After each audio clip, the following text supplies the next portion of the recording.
민주당 김정우 의원인데요. 옛 직장 동료를 성추행한 혐의로 검찰에 고소를 당했습니다. 그런데 본인이 또 바로 맞고소를 했는데요. 그 쟁점을 한번 짚어보겠습니다. 문제는 2년 전입니다. 2017년 10월에 본인이 근무하던 기획예산처에서 함께 근무했던 여인입니다. 그랬다가 국회에서 다시 우연히 만났는데 영화관에 같이 간 거죠. 그런데 거기에서 강제로 손을 잡고 또 손을 댔다라고 하면서 성추행 혐의로 고소를 했습니다. 김정우 의원은 무심결에 손이 닿은 거다. 그리고 사건 당일 여러 차례 사과도 했는데 오히려 협박을 받았다. 그러면서 명예훼손과 협박 혐의로 맞고소를 했습니다. 문자를 공개했는데요. 네 딸까지 손가락질 받게 해주겠다. 부인도 성추행 한번 당해봐야 알 텐데 의원직 사퇴가 안 되면 박탈시켜줄게. 전화 받아 니네 사무실 다 부수기 전에 이런 문자를 보냈다는 거죠. 자유한국당은 이거야말로 우월한 직위를 이용한 전형적인 성폭력이다라고 얘기를 했고요. 바른미래당도 미투와 성추행에 특화된 민주당 아니냐. 이쯤 되면 과학이다. 자, 민주당 입장에서는 또 곤혹스럽겠죠. 손해원 문제로 논란이 좀 잠잠했나 했는데 다시 논란이 됐습니다. 자, 정기남 교수. 이것도 말이죠. 일단 영화관에 왜 갑니까? 글쎄 말입니다. 저도 국회에서 뭐 한 15년 이상 근무했지만 정치인들이요.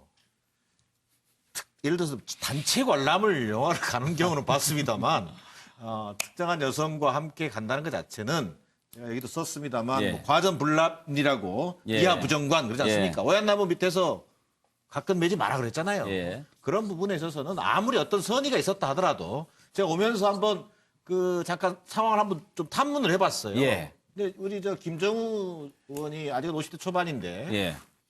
이 술을 못 먹어요. 음, 그러니까 무슨 본인은 술을 못 먹기 때문에 예. 그냥 밥만 먹기는 뭐해서 편하게 영화 보자 했다. 뭐 이런 식의 선의를 강조해요. 그리고 그 이후에 술 안 마시는 거하고 영화 보는 걸 좋아하는 거하고 좀 그것도. 그러면서 그 이후로 계속 서로 왕래가 있었어요. 예. 그러면서 뭐 국회 비서관으로 추천하는 문제라든지. 근데 본인이 술을 못 마신다고 그렇게 이야기하던가요? 뭐 이제 주변 사람들이 그러니까 이번 일과 관련해서 난 그렇다면 그거는 정말 부적절한 행명이라고 보고 네. 술만 마시는 거하고 영화 보는 거하고는 좀 다른 그러나 거죠. 어쨌든 이제 검찰 수사가 돼 있으니까 예. 물론 뭐 1247의 협박 뭐 예를 들면 한 그 옆뒤의 여성을 그냥 거의 뭐 스토커 수준으로 지금 몰고 있는데 예. 그러기보다는 저는 김정우 의원이 품행이 방정치 못한 건 사실이다. 예. 그러면 오히려 무건 수행하고 검찰 수사를 지켜보는 것이 지금은 맞는 자세인 것 같다. 그러니까 협박은 당했다는 거죠. 본인은 지금 이제 수차례 1247회에 달하는 SNS 문자 뭐 이런 것들을 카톡 예. 이런 걸 통해서 뭐 여러 가지 형태로 뭐 가족들에 대한 피해라든지 또 지역구에 있는 시도 의원들한테 뭐 협박한다든지 이런 일을 했다는 겁니다. 정은갑 의원은 이 사건은 어떤 시각으로 보십니까? 공인이라는 입장이 굉장히 좀 조심해야 되잖아요. 앞서도 얘기했습니다만 상당히 일반인들과는 다르게 또 조심하고 또 조심해야 될 필요가 있는데 지금 수사 중이죠. 그러니까 사실관계가 어떤지 이걸 좀 들여다볼 필요가 있어 예. 보입니다. 뭐 1000회 이상의 협박을 했다고 하는데 어떤 배경에서 한 건지 실질적으로 그러면 김 의원은 그럼 어떤 행동을 한 것인지 이 점들은 수사 결과 속에서 좀 나와서 그 다음에 좀 판단하는 것이 맞지 않을까 싶습니다. 예. 최수영 교수, 뭘 제대로 사과를 안 한 거죠, 그러니까.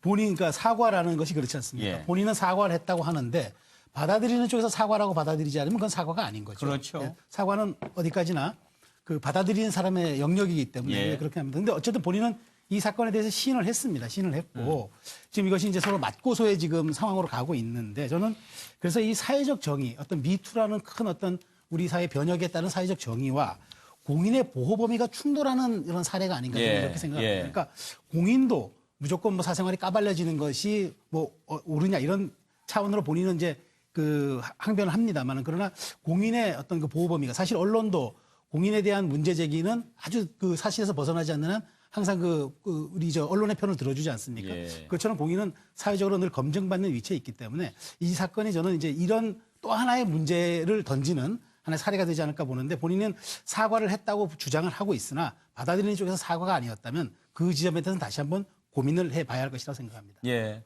김성환 평론가께서는요. 저는 사실은 뭐 단정하고 싶지는 않고요. 좀 굉장히 좀 이해가 안 되는 부분이 있습니다. 예. 그러니까 과연 밑으로 볼 수 있을 것인가 없을 것인가에 대해서도 좀 의문이 있는 부분이 있는데요. 왜냐하면 이제 지금 일단 문자 메시지가 공개된 내용을 보면은 일방적으로 뭐 의원직이기 때문에 여성을 뭐 폭로할 수 없도록 압박을 했다거나 이런 흔적이 보이지는 않아요. 예. 그러니까 오히려 거꾸로 이게 2017년 10월에 영화 관람이 있었다고 하는데 그 직후에 지금 사과했다고 얘기하고 있고요. 5개월 뒤에 또 사과 요구해서 또 사과했다고 하고요. 예. 그리고 또 5개월 뒤에 또 사과하라 그래가지고 또 사과하고 반성문 제출했다고 하고요. 그리고 또 그 뒤에 2018년 1월에도 또 사과하라 그래가지고 몇 차례 걸쳐서 사과를 했다고 해서 지금 이제 그 문자 메시지 내용이 공개가 됐단 말이에요. 그러니까 저는 이 의문이 안 되는 뭔가 숨겨둔 두 사람 간에 뭔가가 있지 않을까. 그렇지 않고서야 이런 방식으로 어떤 대화가 오고 가진 않았을 것 같다는 거죠. 그래서 그 내용을 좀 공개를 해야 예. 사건의 실체가 좀 드러나지 않을까 싶습니다. 자, 율사들 계시니까 한번 좀 여쭤보겠습니다. 서정 변호사, 이런 사건 같은 경우에 재판부는 어떤 쪽을 들여다봅니까? 이런 경우에 상당히 많은데요. 예.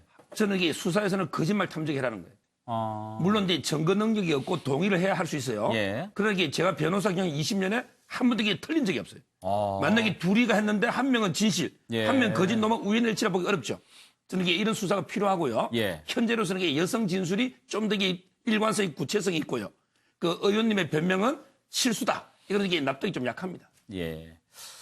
그래요. 아이고, 진실을 모르는 입장에서는 참 딱하지요. 네, 오늘 여기까지 하겠습니다.